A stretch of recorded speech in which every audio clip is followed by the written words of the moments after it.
Hey everyone, today I'm going to tell you exactly which pool you should be staked in for when V2 staking launches. Okay, the SLP pool or the ILV pool, they all both have their own benefits, but there is definitely one better choice than the others, and I'm going to break it down for you. So make sure you stay through to the end, and you guys are going to find out exactly which one is better.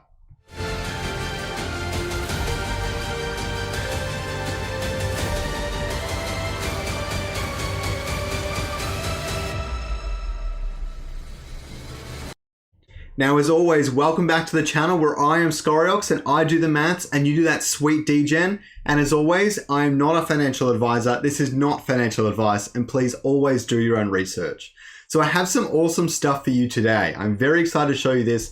Please don't forget to like and sub down below, and definitely check out the Emergent DAO. The link is in the description. There's awesome GameFi discussion that happens there. There's lots of different games and lots of different creators. Also, the Shiny Shards Guild is setting up for when this game launches, and it's going to be amazing. Both of them in the description. Okay, let's get into it. Why do you need to decide what is staking? Staking, simply put, lets you lock up your ILV tokens to get rewards, okay? Comparatively, the ILV pool has a lot less APY than the SLP pool. Why is that? The SLP pool has a much higher risk factor because it has things like impermanent loss and stuff like that. So it has an uneven split and significantly less stakers than the ILV pool. So just naturally, the annual percentage yield is significantly higher. Okay, when staking was paused, it sat around 300%. I expect that to drop significantly, and I'll show you that in my little spreadsheet that I've set up as soon as we get round to it, okay? But you just have to understand a few things first. So why might you want to invest in each pool, right? This is the big question that we need to answer. Firstly, the ILV pool, its yields are quite low, but it's extremely safe. That obviously has its own merits, especially if you do a flexible lock for only 1 month. You kind of have your liquidity there and you're generating rewards. So that's really, really safe. SLP is a little bit different. It's got a much more of a long-term mindset. It's more about you need to gain those rewards to make up for any losses you might incur. And even these losses are significantly smaller than a lot of people seem to think in this space right now. But it's definitely something to consider that I wouldn't consider the SLP pool too much if you have a much shorter term mindset. So definitely keep that in mind when you're choosing which pool to allocate into. So the big advantages of either one are the SLP pool has a giant yield and the ILV pool generates more revenue distribution. Now, why is that? That is because the SLP pool only generates revenue distribution on the ILV portion on your stake, which is effectively half. Since to add liquidity and then stake in the SLP pool, you need to allocate half ILV and half Ethereum. This differs with different liquidity pools, but that's the one I'm discussing in this video today. So you definitely need to consider that there's lots of risks involved on either side. And as always, this is not financial advice, but I appreciate you guys doing your own research and coming to me and watching this video. Definitely don't forget to like and subscribe so you don't miss any future content, and as I cover the land sale and things in the future as well. It's super exciting time to be alive. Okay, so if you get double the rev diz on ILV, why would you want to stake SLP? And that's simple. SLP's yield is that much higher.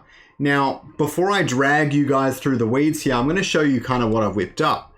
I've used some really basic parameters, and this doesn't go over the top or anything like that.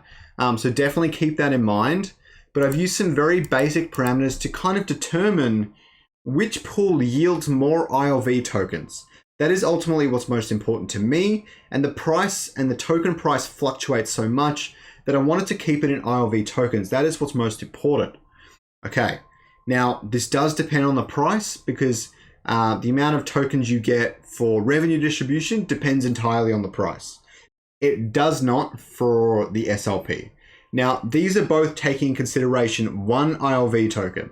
I haven't really gone beyond that, and effectively it's just a multiplier. 10 ILV tokens, multiply these numbers by 10, and so on and so forth. So what have I put in? Now, I've got this token allocation here is just my back-end calculation for the percentage of revenue distribution each token receives, okay? This will fluctuate a bit when V2 staking comes out, so definitely consider that. I'll just change this to $600. So what are we looking at here? I'm looking at the total annual revenue, where I think the SLP pool APY will start, because when V2 launches, I'm expecting a lot of people to add to their stake. I know there are many people on the sidelines. There might be a couple that want to take out their stake, but I highly doubt there are many. There are going to be lots adding to their stake. And what that means is the SLP pool rewards are going to drop down as more stakers are added. So you have to consider that in these calculations. I've set it to 200% because I still think that's quite generous, but you can definitely lower it down to 100%. If this video gets 100 likes, I can put this calculator out there for you guys to try out. It's very basic, but if you guys want to mess around with the numbers and see what makes sense to you, be my guest. So please get us to 100 likes. I'll definitely put it out there. Okay, so I've also got the distribution period. This is something I forgot to chat about at the start. There are a few proposals and discussions going around about different ways to distribute revenue distribution. I'll explain just how it matters here, even though not quite that much.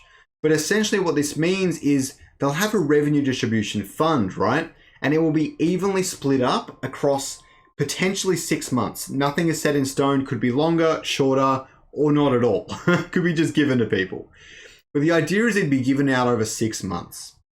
Now, what does this mean? Money will be added today, and it'll be split out over 6 months. So everyone on this day will only get, what, about 1/180th, if you talk about half of a year worth of days, on that day.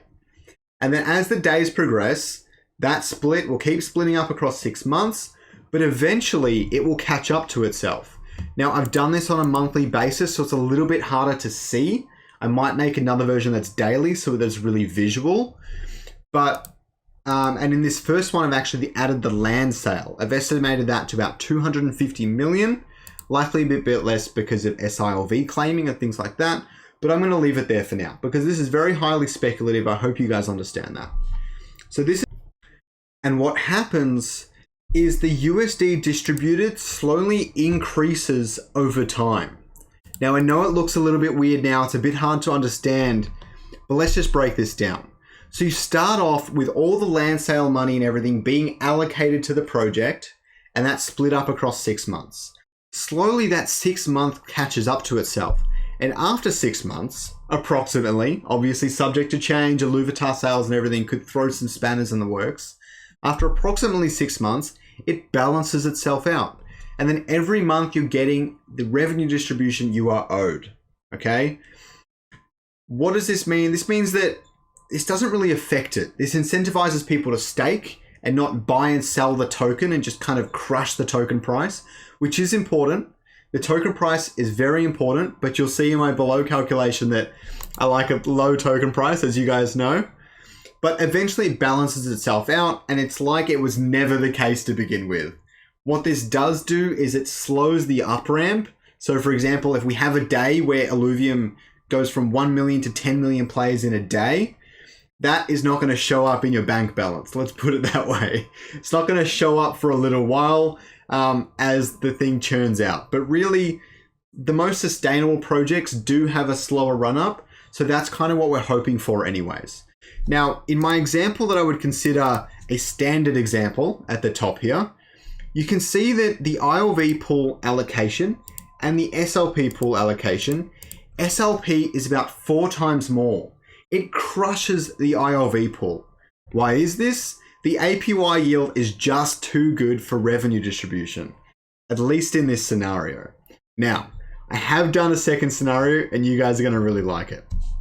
So down the bottom here, I really messed around with the numbers just so I could get them close to each other. Okay, I turned the annual revenue to 6 billion, which is pretty extreme in a sense. I turned the SLP pool starting to 200%, the same as before. I wanted to keep that consistent. Distribution period is still 6 months. And the ILV price is really low. This is the big kicker here. If the ILV price is low, then your 200% APY means a lot less. But revenue distribution is calculated in USD, so it doesn't actually get influenced. What happens is you get more tokens, and the land sale stays the same. So what this means is that with the price low, you're getting about the same amount of tokens. And as you guys know, the tokens compound. They allocate you a percentage of the funds. That is the key takeaway here, a percentage. So the USD value of the income doesn't matter so much. You have a percentage allocated of that. The more tokens, the higher percentage. The token price is irrelevant. What a low token price does do though, it helps you beat the SLP pool out of the water. But that is the only way to do it in, let's say, the next year. Eventually that APY for the SLP pool will come so low that it might be viable to be in the ILV pool. And that's why I've made this, so I can keep you guys up to date. I know you guys love it, all right? So definitely subscribe down below, hit the notification bell so you don't miss any future videos. I hope you guys enjoyed it and got something out of it. I really enjoyed discussing this one with you. Again, 100 likes, I'll give you guys this spreadsheet so you can mess around with it. It's really simple, but really, really useful. Let's do it. Thanks for watching the video, guys, and don't forget to watch this next video down there in the bottom left hand. Wait. It's doing that thing again. Wait. It's happened again. Oh, crap. Ah, it happened again.